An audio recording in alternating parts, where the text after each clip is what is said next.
अरे देवर जी, आपको आपके बड़े भैया बुला रहे हैं। पर क्यों भाभी, कुछ काम है क्या? मैं ऑफिस के लिए निकल रहा था, थोड़ा काम था मुझे। ऐसा तो मुझे तो कुछ नहीं पता, बट कुछ अर्जेंट ही होगा, उन्होंने आपको बुलाया होगा। ठीक है, आप चलिए, मैं आता हूँ। आप जल्दी आ जाना, ठीक है? देर मत करना।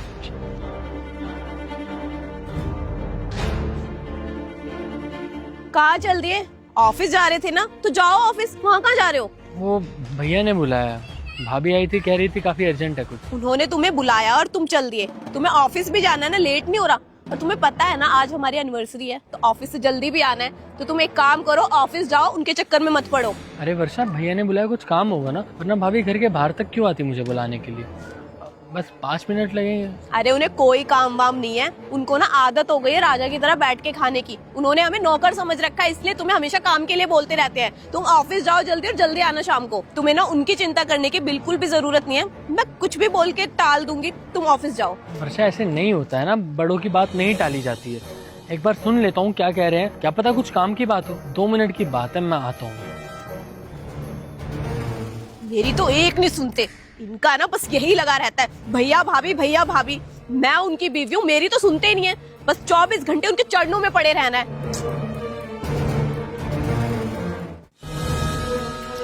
उज्जवल को बुलाया तुमने? हाँ, बोल दिया मैंने उसको। लेकिन छोटा है कहाँ, फिर आया क्यों नहीं तुम्हारे पीछे? बस आते ही होंगे। मुझे लगता है कि वो देवरानी जी ने कुछ बात करने के लिए रोक लिया है उन्हें। अच्छा, कोई बात नहीं, आ जाएगा। मैं अरे छोटे आ गया? भैया बुलाया आपने, भाभी कह रही थी कुछ अर्जेंट काम है, बताइए। देखते हो आज ये दोनों लोग क्या गुलामी करवाते मेरे पति से। हाँ,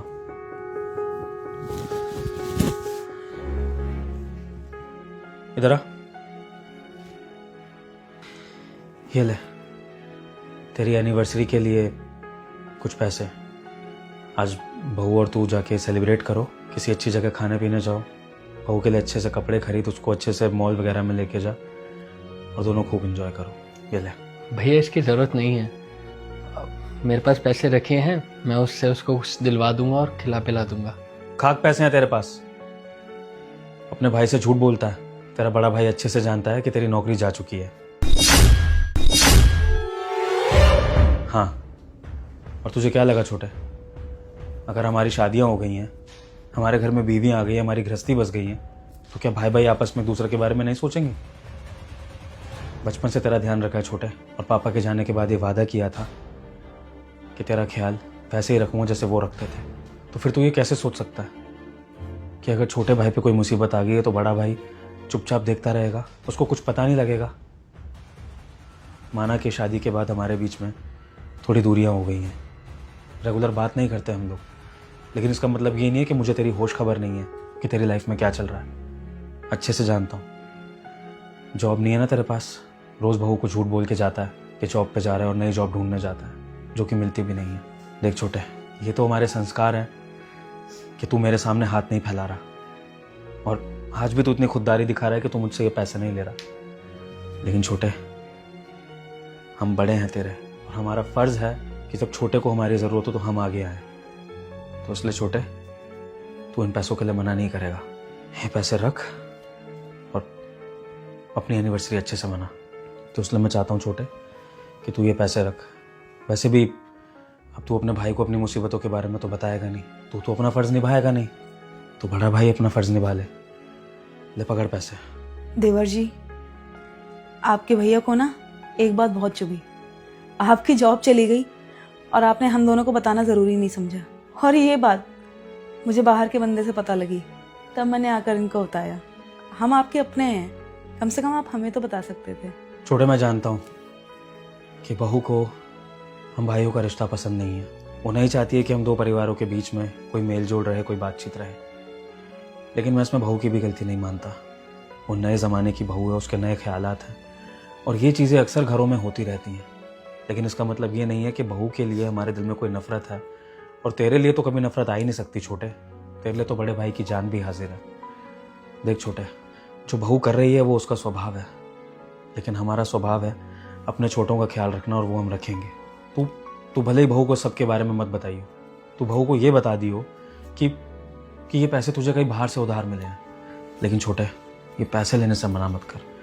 तू ये पैसे ले लेगा ना आज, तो समझ ले तू अपने बड़े भाई का दिल रख लेगा। मुझे और कुछ भी नहीं चाहिए, बस तू ये पैसे रख ले प्लीज़। मुझे ज़्यादा बुलवा मत छोटे।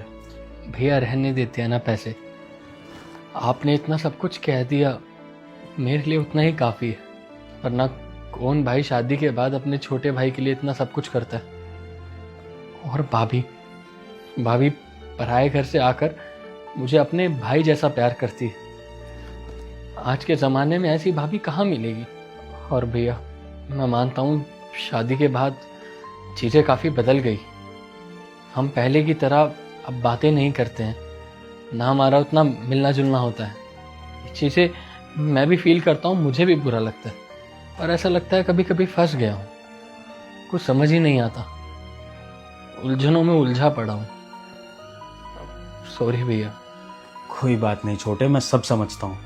मुझे तेरे से कोई शिकायत नहीं है। बस मेरा एक ही कंसर्न है कि हम दोनों परिवारों के बीच में कभी कोई मनमुटाव ना आए, कभी हम अलग ना हो। क्योंकि अगर परिवार में एकता रहेगी तभी ये परिवार एकजुट होकर चल सकता है। और कुछ नहीं तो मुसीबत में तो दूसरे के काम आ सकते हैं ना। चल छोटे, हम बहुत बातें कर ली, ये पैसे रख और आज बहू की सारी ख्वाहिशें पूरी कर। उसका जो मन करे उसे वो दिला और अपनी एनिवर्सरी को एंजॉय करो। तुम दोनों खुश रहोगे ना, तो तुम दोनों को खुश देख के हम दोनों को बहुत खुशी मिलेगी। ले या प्लीज़ रहने। रख लो देवर जी, क्यों नहीं रखोगे? हमारा प्यार है आपके लिए ये। और देवर जी, एक बार तो आप हमारा दिल दुखा चुके हो जॉब के बारे में ना बता के और इतना दुख झेल के। कम से कम ये पैसे ही तो रख लो, उसी से हमें खुशी मिल जाएगी। और तब हमें लगेगा कि आप भी हमसे उतना ही प्यार करते हो जैसे पहले करते थे। और तब हमें यही लगेगा कि आप भी हमसे उतना ही प्यार करते हो जैसे हम दोनों करते हैं। ठीक है भाभी, थैंक यू। अरे बस छोटे, तुझे पैर छूकर अपना प्यार साबित करने की ज़रूरत नहीं है। तेरा बड़ा भाई जानता है कि तू अपने भैया और भाभी से बहुत प्यार करता है।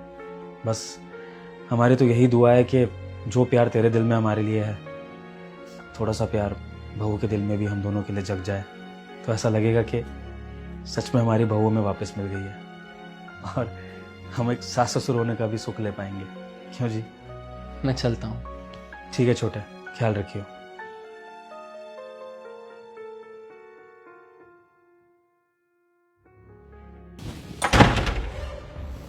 सब कुछ सुन तो लिया होगा ना तुमने, जिन भैया भाभी के खिलाफ तुम इतना जहर उगलती हो।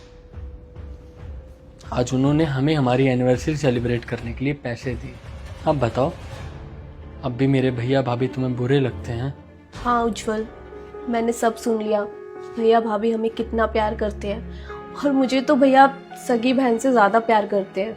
लेकिन एक मैं हूँ, ऐसे देवता समान लोगों के लिए कितना गलत सोचती थी, कितना उल्टा सीधा बोल दिया उनके लिए। आज मुझे बहुत रिग्रेट फील हो रहा है।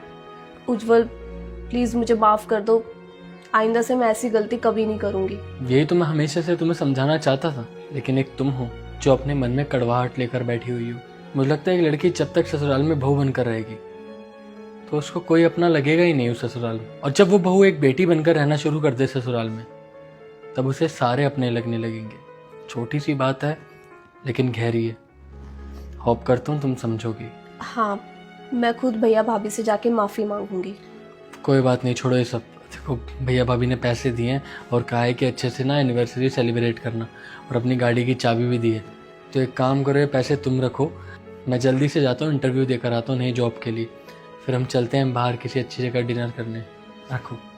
हाँ तो मैं चलता हूँ इंटरव्यू के लिए। अच्छा उज्जवल, मैं कह रही थी कि भैया भाभी को साथ ले चलते हैं। बिल्कुल, ये तो पूछने वाली बात ही नहीं है। इवन मैं भी सोच ही रहा था इस बारे में। अच्छा रहेगा, तुम ना खुद बोल देना उनको। मैं चलता हूँ, ठीक है? Bye and once again happy anniversary.